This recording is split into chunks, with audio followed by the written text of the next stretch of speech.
रमज़म के कुएं की मिल्कियत हासिल करने के अलावा अब्दुल मुत्तलिब की जिंदगी का दूसरा अहम वाकया अब्रहा का बैतुल्लाह पर हमला है। तारीख में इसको वाकया फील के नाम से याद किया जाता है। अब्रहा एक ईसाई सरदार था। शाह हबशा नज्जाशी की तरफ से यमन का हाकिम था। उसने देखा कि अहले अरब हज के लिए मक्का मुकर्रमा जाते हैं और खाना काबा का तवाफ करते हैं, तो उसने ईसाई मजहब के नाम पर यमन के शहर सनआ में एक आलीशान गिरजा बनवाया। अरब में इस गिरजा की खबर मशहूर हो गई। कबीला किनाना का एक आदमी वहां गया और गिरजा में गंदगी फैलाकर भाग आया। अब्रहा ने गुस्से में आकर कसम खाई कि काबे को ढाकर दम लेगा।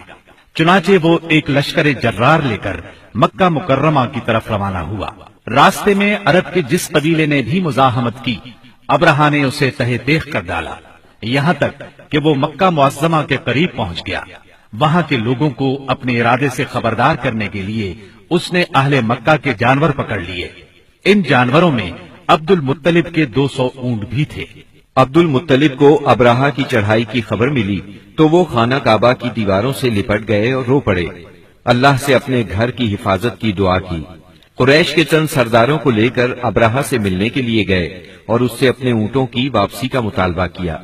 अब्राहा उनकी बात सुनकर हैरान हुआ और बोला, तुमने अपने ऊंटों की वापसी की तो बात की, काबे के मुताल्लिक एक लफ्ज भी नहीं कहा। मैं तो यहाँ काबे को ढाने के लिए आया हूँ।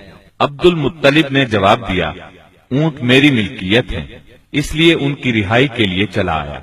काबे का मालिक अल्लाह है जो अपने घर को बचाने की पूरी ताकत रखता है। अब्राहा ने इन ऊंटों की वापसी का हुक्म दे दिया। ये अपने ऊंट लेकर मक्का मुअज़्ज़मा वापस आ गए। 60-70 हजार का लश्कर था और उसमें 9 या 13 हाथी थे। इस लश्कर ने आखिर मक्के पर चढ़ाई की।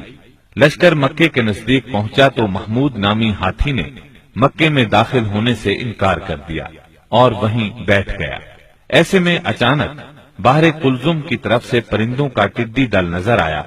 उनके पंजों और चूंचों में कंकरियां थीं। जिन सिपाहियों पर वो कंकरियां पड़ती, उनके आज़ा कटना शुरू हो जाते।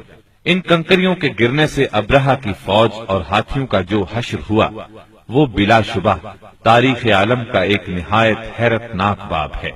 खुद अब्रहा मुश्किल से गिरता पड़ता सनआ तक पहुंचा और निहायत दर्दनाक अजाब में गिरफ्तार होकर यमन में मरा। अरबों के यहाँ उस साल को आमुल फील कहते हैं। एक मुद्दत तक यही तकवीमी साल शुमार होता रहा। कुरान करीम में ये वाकया सूरह फील में बयान हुआ।